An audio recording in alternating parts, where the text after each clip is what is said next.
Welcome, Mr. Tarry, the day that everybody wants to do well on, and it's a day that's treated you very well with many, many hours of preparation. And Celtic, rumours get your day underway, first time at the racetrack. Yes, she's a nice type of filly. We liked her a lot at the sale. Always very composed in her sand work. Her grass gallop was half decent. Between a rock and a hard place with between a 12 and a 14. But you know, you have to get them going, and at the end of the day, she's got a decent draw. But seems like she's in a very competitive field against the Colts. I'm just hoping for a nice effort. Super. Then INDLAMU, after having showed up in the Allied Steel Road Charity Mile and the Victory Moon, returns to company that suggests that he may well be effective again. A top division field. Not going to be easy here. There's a lot of horses that have a good claim, but he's run really well for Rachel. She's ridden her twice for a first and second. Was quite inconvenienced in his last start and still managed to, you know, pull it out the fires and run on very strongly to run second. So I'm hoping for a good effort. Super. Then Sweet Pepper, we know that she's pure class, but she does have a big mass. Yes, this is time of the year where we desperately praying that the handicap is correct in his assessments. This is a big weight for a 3-year-old filly to carry. You know, not many opportunities for a filly that's won 3 races with a rating of 115. So there's good time in the season to test the rating and plot your plans, you know, which way you're going to go for the rest of the season. But she's in a very good space, and I would say if the weight doesn't grab her, she's a massive runner. Lovely. Well, you are handsomely represented in the Merchants, the race that's seen many a good horse win. All of Big Burn, Sound of Warning, Full Velocity, and Warrior's Rest, the Grade 1 winner, returns from the Golden Horse. I find it quite hard to separate your 3 fillies. It is hard to separate them. Big Burn, I was reluctant to accept off the draw. They seem to, you know, have it all to do from that inside gate.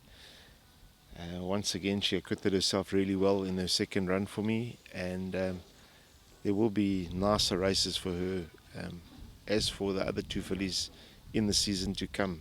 It's hard handicapping conditions, giving weight to the Colts, but once again, handicappers assess them, and if he's correct, they should be competitive.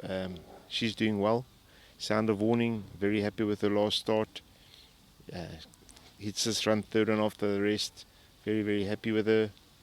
And Full Velocity has done nothing wrong. I was very happy with her comeback run. I think she was unlucky not to win it. Gavin ended up a bit further back. There was something that happened at the start, but the way she finished it off like she's going to find the gear this season. The old boy, you know, he's not going to disgrace himself. Group 1 winner, carrying no weight. I know he's an 8-year-old, but I'm not too phased about the age. My runners, it's hard to separate the fillies. One of them get the job done, I'll be very happy. Marvellous. And then Thunderstruck and Electric Gold show up in a Grade 2 race that's got Grade 1 quality in it. There's no doubt about that. And Thunderstruck, after a very, very bad draw in the Graham Beck, you've got to say to yourself, well, we've got to bump these horses, and Electric Gold has his second run for you. 2 very different horses. I mean, obviously Thunderstruck, we're testing the mile. I'm not convinced. I'm hopeful that he gets the mile. It's a great time of the year to know where you are with the horse and what graph you're going to plot to finish off the season. But he's in a good space. He's moving well. His coat's good. He's fresh. I think Kelvin learned a lot about what not to do in the last start. And yeah, sometimes you have to put a line through a run for your own sanity, and we're choosing to do that on his last start. Electric Gold is on the other end of the spectrum, where he looks like he's a stamina horse. I think the mile is the bottom of his range. His last run was way better than it looks on paper, as he gave a really nice horse a lot of weight. 5.5 kilos. He was coming back after a rest, and he actually finished it off very nicely. His last 400 was good.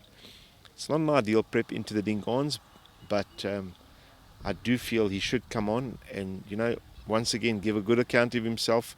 We know where we're going for the rest of the season.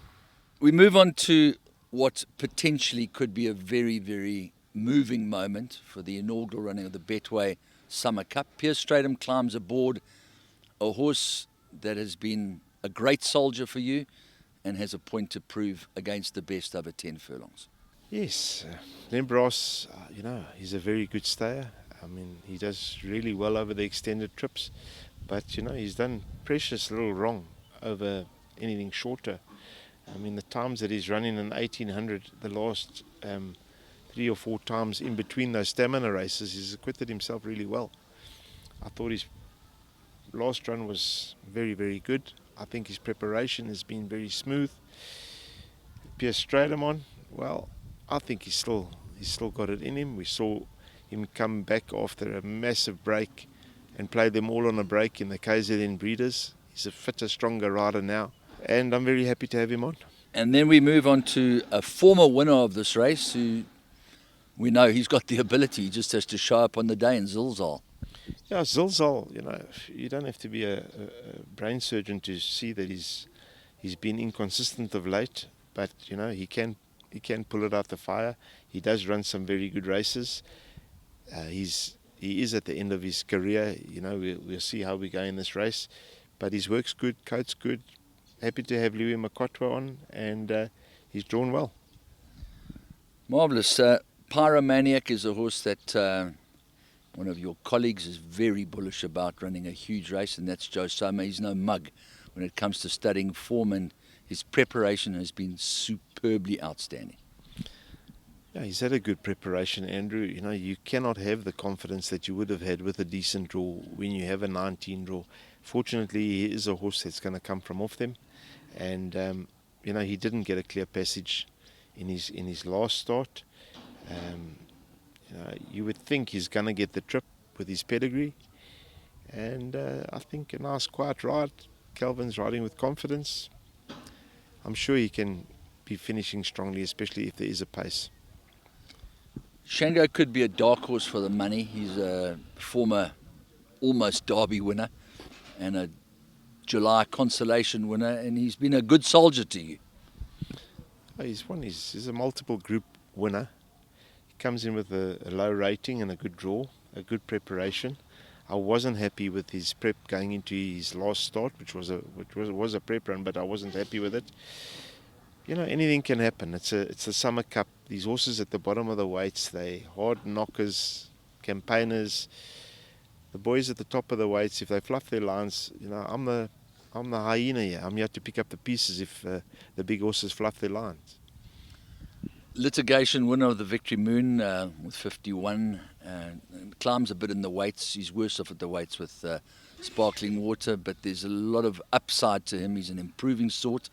Not to say that she isn't too, but he does have it all to do, but he's got a very, very good run into this race. Yeah, his preparation has been good, and I have to believe he's a fitter, better horse going into this race than he was the Victory Moon. Having said that, he would need to be. He's definitely got a mountain to climb at the weights. He won the Derby trial impressively. He travelled too well in my mind in the Derby itself, and based on the way he travelled, he didn't see it out. And I thought his run in the Gravel 1900 against Do It Again was very good. He wasn't used in the race, and he is a horse that likes to run up handy. So I thought 3.5 lengths of Do It Again was a good run. Preps have all been very good coming back, bar the run in the Charity Mile, and it is out there that on record that I wasn't happy with it, and that's why we backed him up. He's had a good prep, Andrew.